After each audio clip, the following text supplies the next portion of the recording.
शीतल हृदय और फौलाद भी अरे तोड़ तू शान चौकटियर अभिमान को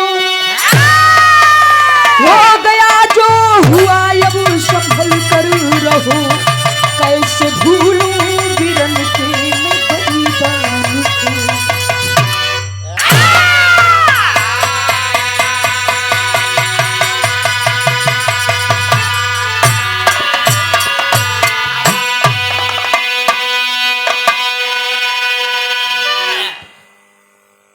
हिम से शीतल हृदय और फौलाद भी तोड़ दूं शान और शौकत और अभिमान को हो गया जो हुआ अब संभल कर रहो कैसे भूलूं बिरन के मैं बलिदान को।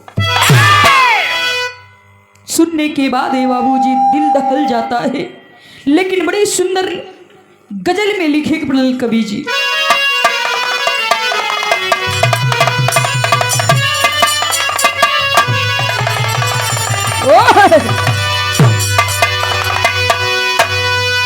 तो अज जी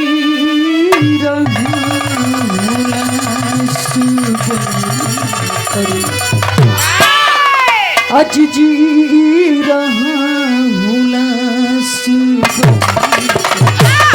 बेवफा तेरी याद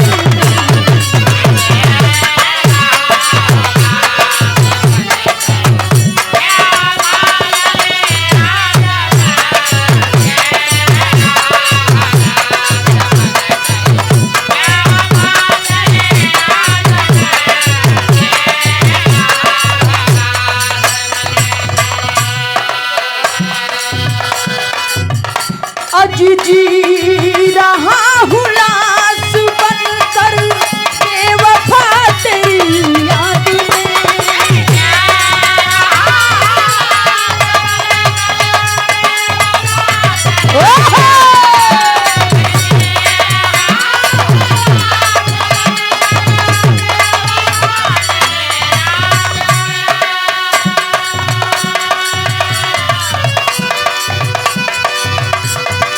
में खुदा तू मौत बख्शे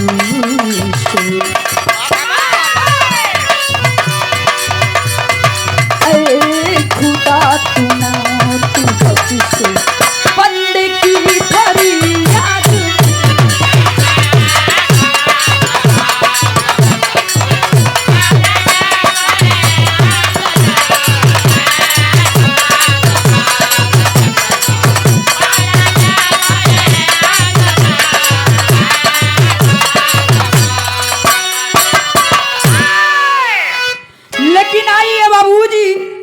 बिरहा के अंदर बड़ी ऊंची बात हमारे कवि जी लिखलन। भाव में का लिखलन?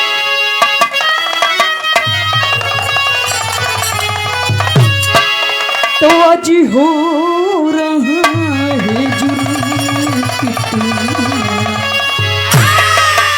आज हो रहा है जुर्म कितना, मजहबों के नाम पर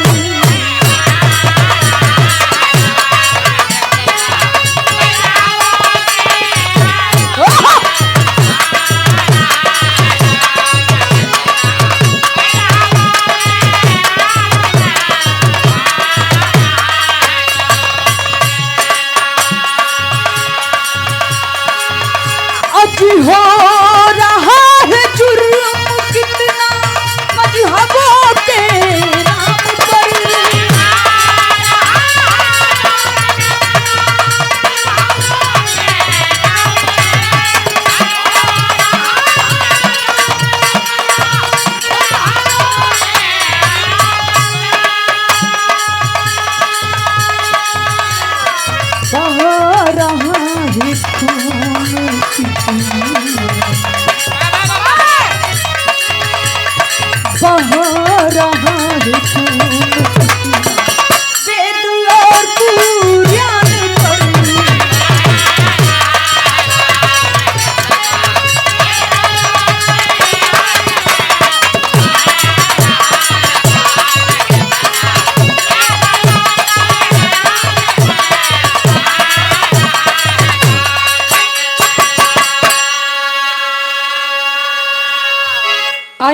से कहानी के शुरुआत बा।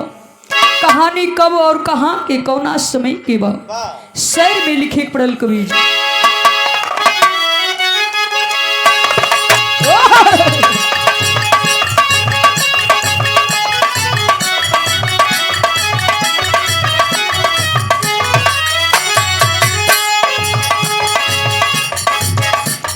जिंदगी में आग लगाया कोई, चाहती जिंदगी में आग लगाया कोई, धर्म की बंदगी में दाग लगाया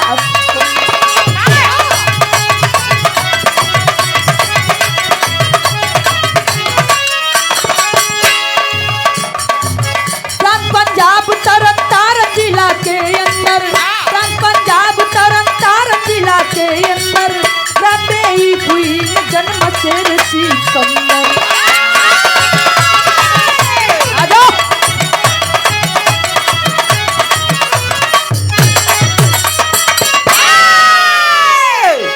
आइए बाबूजी कहानी के समझ ले जा।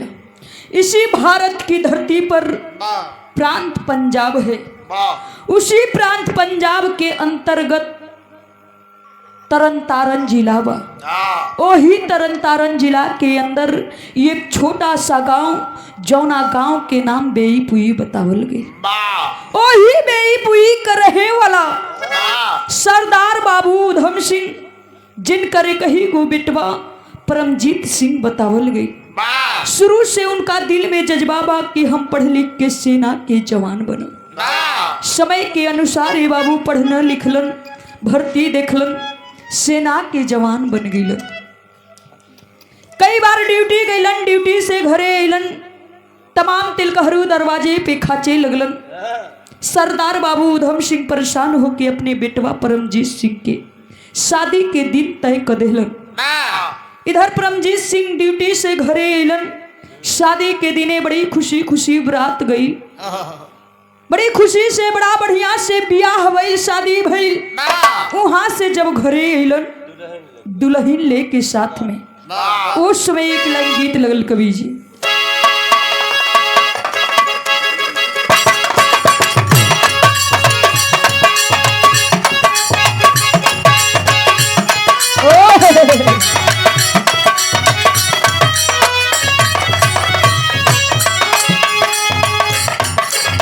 चढ़ली जमनिया में अरे गमना करमले,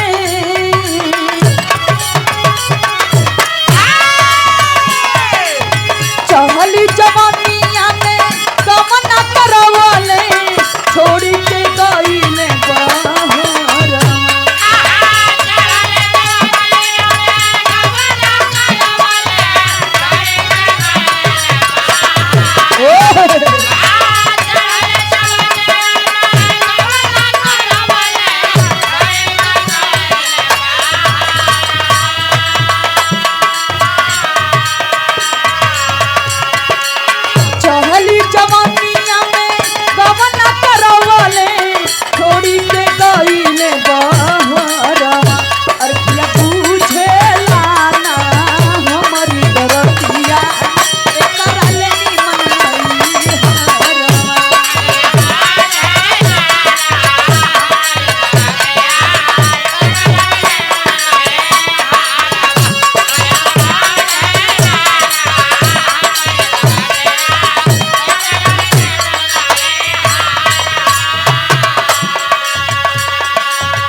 फर्ज हो इधर देखल जा, बड़ी खुशी खुशी बारात आइल बा दुआरे पर, जब दुल्हन आइल बा बड़ी खुशहाली के मौका बा।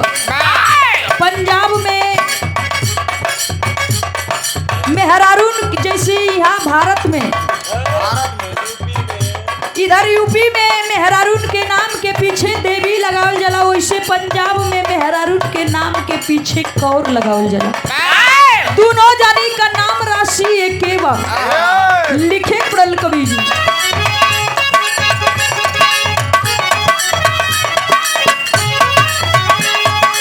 अरे परमजीत कौर बनी आईली दुल्हनिया,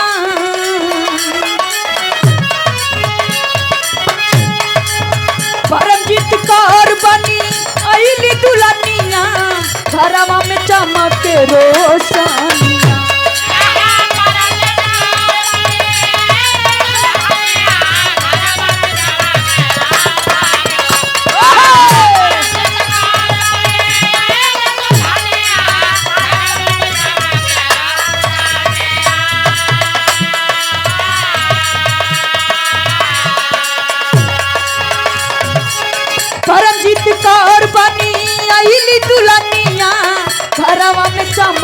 रोशनिया बबुआ सजना सामने झुमली सजनिया भारत प्रीतिया के पानिया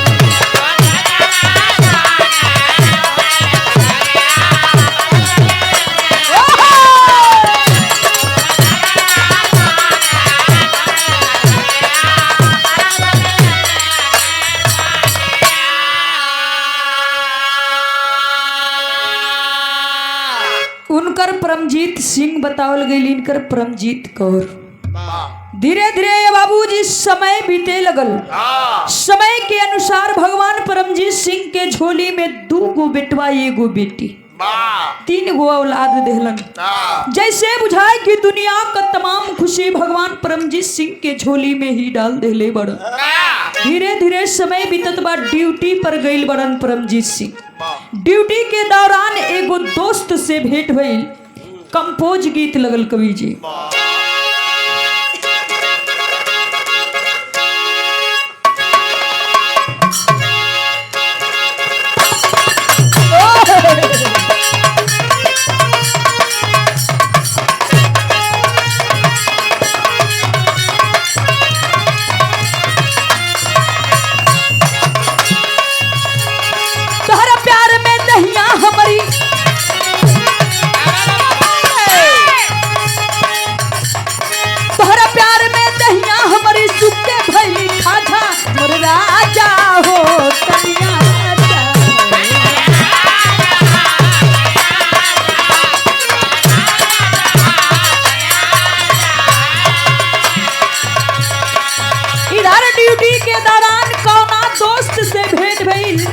परमजीत सिंह का बतावे कि पढ़ल लिखलन हमरे कवि जी।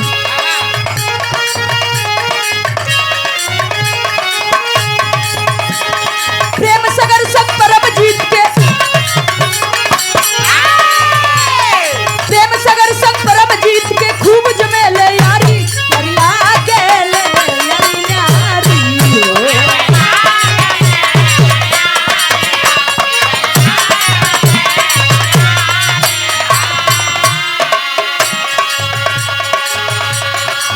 टिकपुर भाट पर यूपी में देवरिया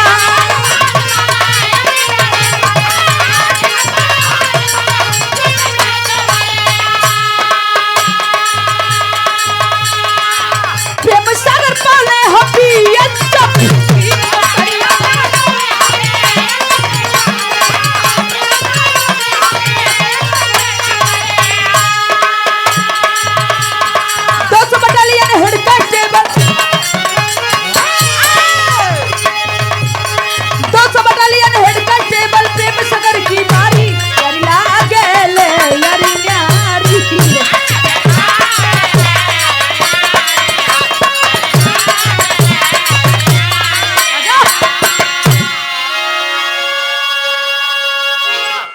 ड्यूटी के दौरान परमजीत सिंह का एगो दोस्त से भेंट भइल। जौना दोस्त के नाम प्रेम सागर बतावल गई। 200 बटालियन के हेड कांस्टेबल थे प्रेम सागर जी। भाट पर रानी देवरिया कर रहे वाला। दोनों लोगों में इतनी गहरी दोस्ती थी जैसे किशन सुदामा के। धीरे धीरे बाबू जिस समय बीतत बा एक दिन एगो घटना घटल विदेशिया ने लिखे पड़ल।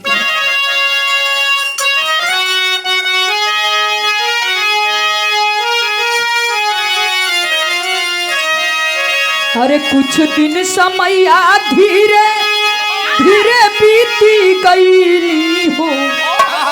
अरे धीरे धीरे आइल पहली मई वाला दीना।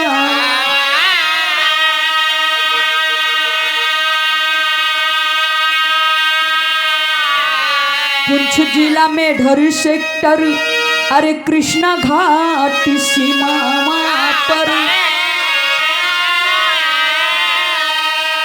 अरे कैले पाकिस्तान के आतंकी तूफान।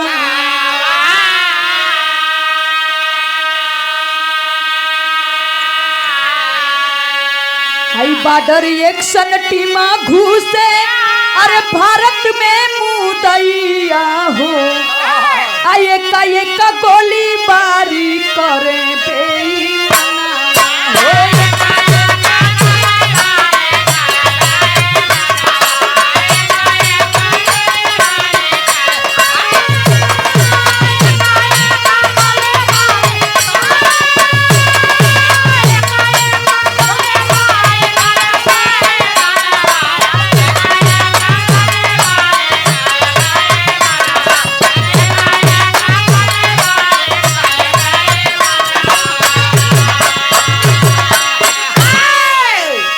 ए बाबूजी, पुंछ जिला मेढर सेक्टर कृष्णा घाटी सीमा पर हमारे देश के दोनों नौजवानों की ड्यूटी लगी हुई थी।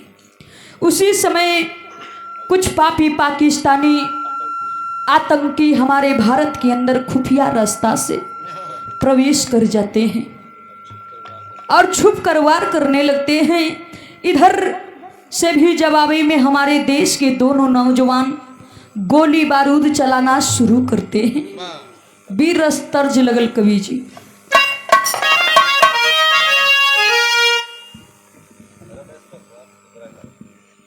और देखिए आप परम सम्मानित पिपरा कला के धरती से रमेश पासवान जी की ओर से पुनः किस्सा सुमार तनमा नदिया मारे तनवा हो तनवा हई हो मारे ना हो तनवा वो हमारा भैया के सरवा हो तनवा हई हो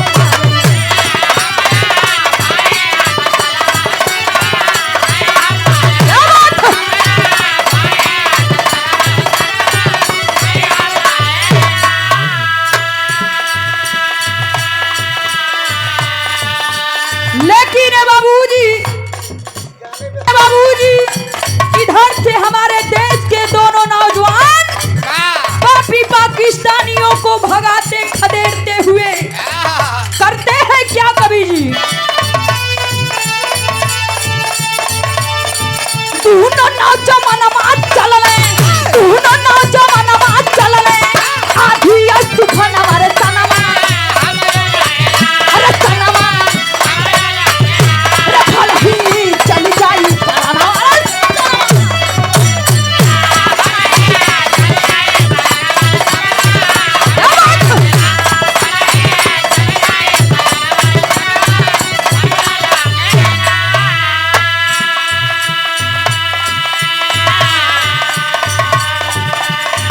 दोनों नौजवान मन के खत्म भइली गोली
पाकिस्तानियों को भगाते हुए खदेड़ते हुए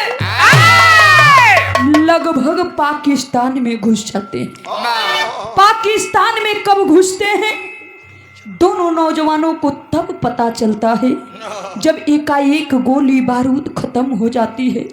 चारों तरफ से पापी पाकिस्तानी घेर लेते हैं। हमारे देश के दोनों नौजवानों को पापी पाकिस्तानी रस्सी से बांध लेते हैं। भैर का कवि जी।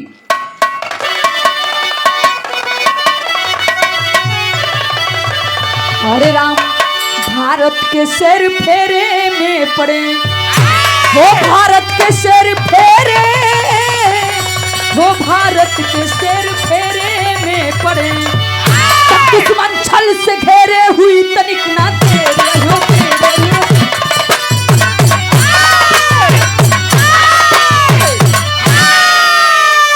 10 पकड़े 10 मार रहे, अरे 10 पकड़े 10 मार रहे, वह पाकिस्तान की घाटी है।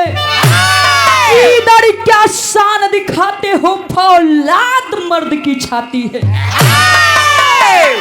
दो इधर आ जाओ, दो इधर आ जाओ, तुम एक एक लड़के दिखाएंगे, दूध पिया अगर माँ की अपनी छठी की याद दिलाएंगे। हमारे देश के दोनों नौजवानों को जब पकड़ लेते हैं, हमारे देश के दोनों नौजवान के जुबान से आवाज आती है, तुम पापी पाकिस्तानी थे और तुम पापी पाकिस्तानी ही रहोगे। अगर अपनी माँ का दूध पिए हो तो तुम लोग दो आ जाओ, हम अकेले लड़के दिखाएंगे। लेकिन इतना कहाँ उन्होंने लोगों कमाई दूध पिए ले बड़ी, डाबा के दूध पिए वाला आदमी कहा जाए। जब इतनी बात गरज करके हमारे देश के दोनों नौजवान बोलते हैं, तो दोनों नौजवानों के साथ पापी पाकिस्तानी करते हैं क्या कभी।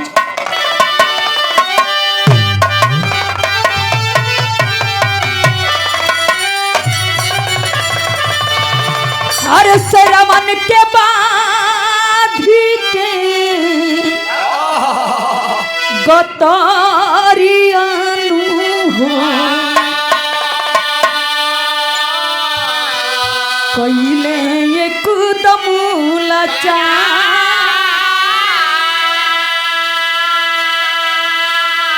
जानना ही मारे दूरा चारियानु हो,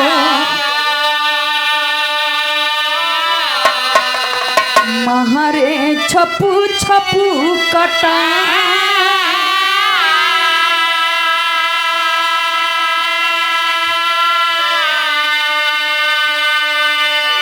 हे बाबूजी, दोनों नौजवानों को रस्सी से बांध करके धारदार तलवारों से छप छप मारते, फिर भी हमारे देश के दोनों नौजवानों के जुबान से एक आवाज आती है,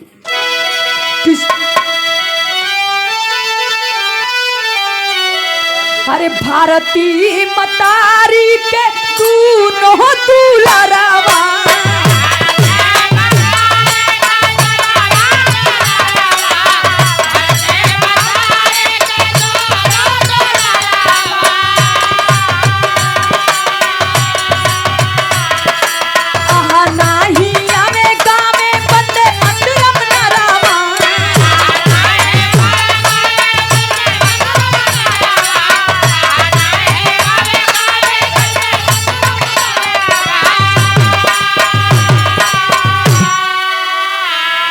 परमजीत के काट ले मौरियानु हो, नीचू पपिया गद्दार। ए बाबूजी, दोनों नौजवानों को धारदार तलवारों से मारते हैं। दोनों नौजवानों के जुबान से जब वंदे मातरम की आवाज आती है, उसी समय परमजीत सिंह को धरती पर लेटा करके भेड़ बकरियों की तरह सर और धड़ दोनों अलग कर देते हैं। उतने से पापी पाकिस्तानियों का पेट नहीं भरता है। परमजीत सिंह को, प्रेम सागर जी को धारदार तलवारों से छप छप मारते हैं। वो भी इस कष्टदायक पीड़ा को सहन नहीं कर पाए और इस दुनिया को छोड़ करके चले गए। यह खबर जब हमारे पूरे भारत में फैलती है तो हमारे देश के दोनों नौजवानों के घर पर जब यह खबर जाती है तो परमजीत सिंह की मां रो करके एक आवाज लगाती है,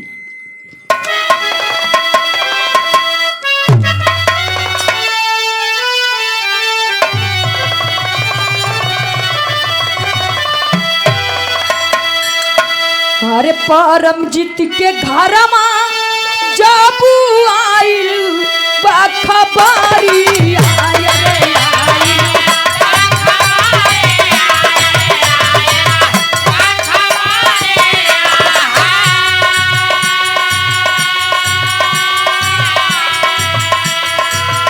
परमजीत के घरमा चापू आइल बखबरिया रे आइल बखबरिया हो रोवेली मतरिया छतिया फार मेरा।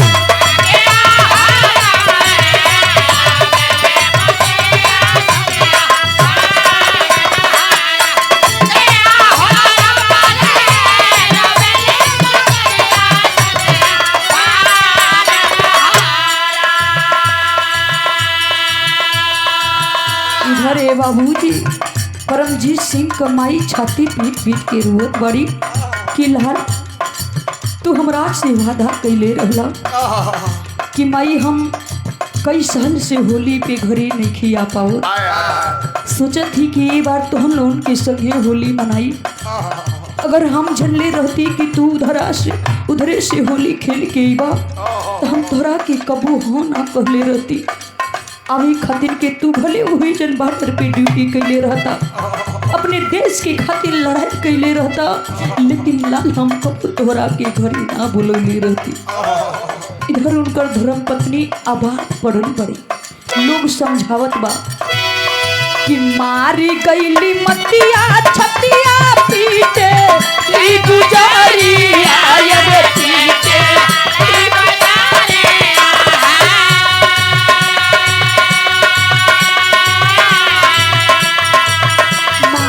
कैली मतिया छतिया पीटे ई गुजारिया रे ई गुजारिया हो पीरी कैली खाई के पंछार मेरा किया हो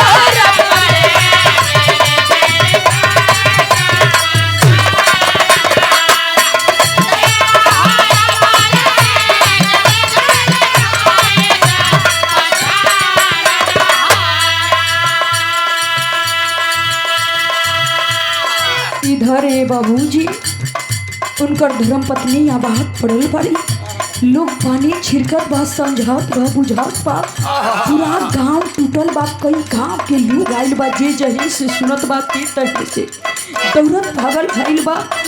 पूरा भीड़ लगल बा वहाँ पंजाब में सब लोग उनका के समझावत बा। इधर गांव नगर के लोग कहत था गाँव नगर में घेरलत काम के बदारिया रे काम के बदारिया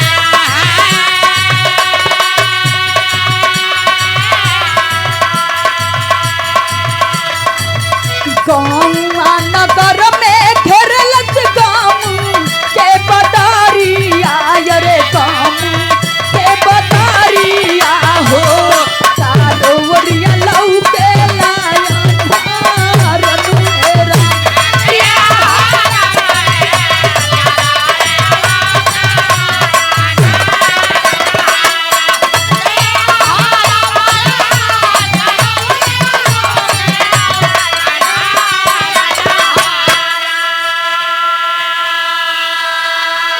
पूरा गांव नगर में अंधेरा छोले बा लोग हाय हाय करत बा। इधर ए बाबूजी भाट पर रानी देवरिया में चली आवल जा। प्रेम सागर जी के पिताजी रो के बड़ी ऊंची बात कही देलन कि हमारे ही बगिया के अरे हमारे ही बगिया के रहला सुगना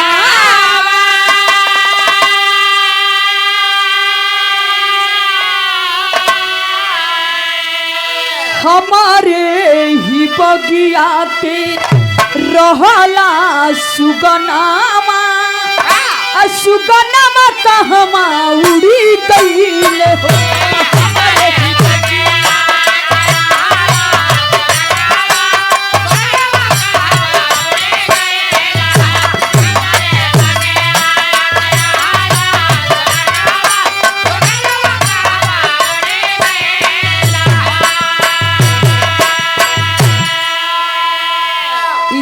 बाबूजी प्रेम सागर जी के घरे उनकर पिताजी रो के कहत हुए कि तू तोहरा के हम मना के ले रही कि तू बीएसएफ की नौकरी ना करा हमरा बाग के तू ही एगो फूल रहला, वो फूल मुरझा गई। जे दिन से बाबूजी जौना बाप के बेटा शहीद हो जाला, मर जाला, वह दिन से वो बाप के रीढ़ के हड्डी टूट जाला। इधर उनकर धर्मपत्नी रो के कहलिन कवि जी कि हमारे ही मंगिया के, अरे हमारे ही मंगिया के रहला से नूरा,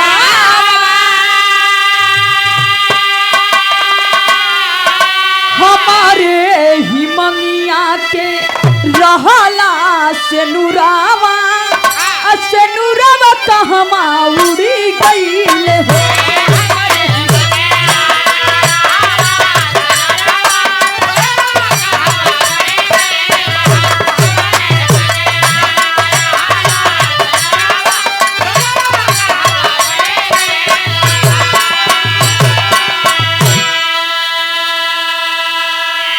हे बाबूजी, अगर गांव के चोट्टा चुगला चुतिया मर जे हैं तो लोग कही कि शायद मार सरवा मर गेल, ठीक है, एगो जमीनी के भार कम हो गए, कम से कम धरती का बोझ तो हल्लुक भाई।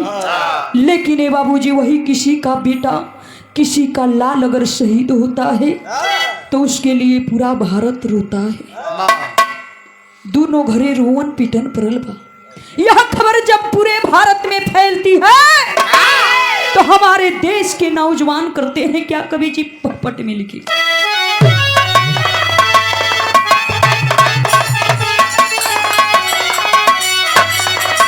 कि परमजीत के खोजई नया नमा सनमा जाई ना, अरे परमजीत के खोजई नया नमा सनमा जाई ना, गुस्सा में बासारा हिंदुस्तान सनमा जाई ना।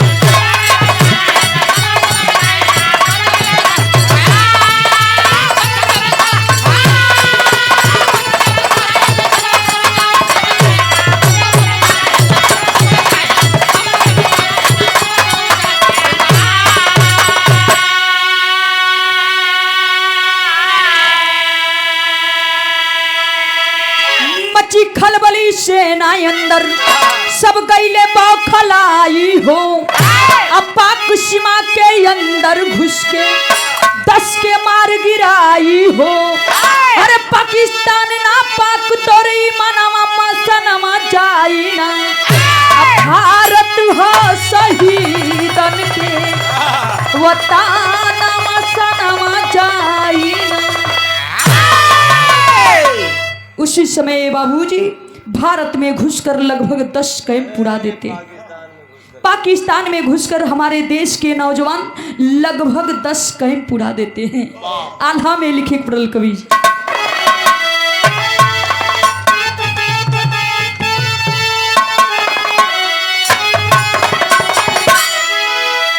अरे रहली गुलाम जाबू, रहली गुलाम जाबू, भारती महतरिया भैया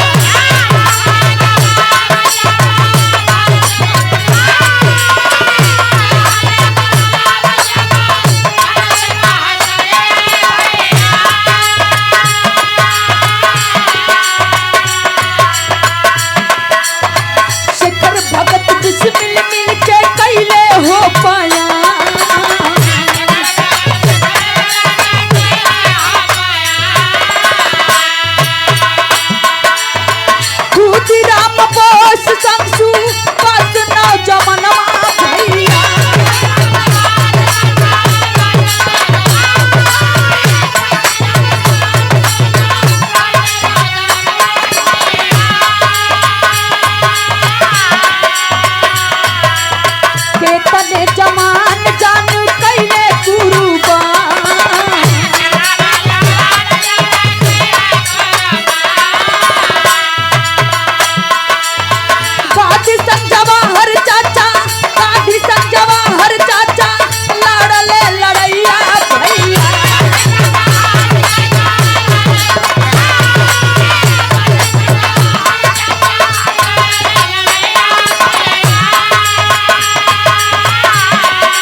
अत्याचार बढ़ा है, तब तब देवी देवता किसी ना किसी रूप में अवतार लिए हैं। यही वो भारत की धरती है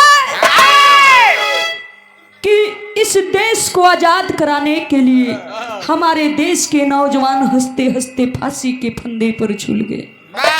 यही वो भारत की धरती है कि जब हमारा भारत गुलाम था, उस समय जिस समय हमारे देश को अंग्रेज छोड़कर जा रहे थे, लिखित रूप में कानून व्यवस्था मांगे थे कि हमारे जाने के बाद आप अपना देश कैसे चलाएंगे। उस समय हमारे बाबा साहब भीमराव अम्बेडकर जी 72 घंटे में संविधान, छोटा संविधान लिख कर दिए, तब हमारे देश को छोड़कर अंग्रेज गए। आज हम लोग कहते हैं कि हम बहुत आजाद हैं। आज हम लोग कहते हैं कि तो आने लोगों से रवा सोना डी आई लोग सरकार की तरफ से कुछ पैसा रुपया सहयोग मिला। आज भी दोनों नौजवानों की धर्म पत्नी रो रही है, भगवान को उल्हाना दे रही है कि हमें एक तरफ से गर्व है कि हम एक शहीद की पत्नी हैं, लेकिन एक तरफ से हमें दुख भी है कि अब हम लोगों के जीवन की नैया किसके सहारे लगेगी। हम ये कहिला कि जब आदमी रही तो बहुत पैसा रुपया आई, अब बहुत पैसा रुपया चाहिए। जब आदमी ना रही तो पैसा कौने काम के, वो पैसा रुपया कौना काम के। लास्ट में लिखे गुरु बिहारी गुरु गणेश पीरो भारत का देश, लिखते छोटे लाल शिवम शिव कुमार पास संदेश।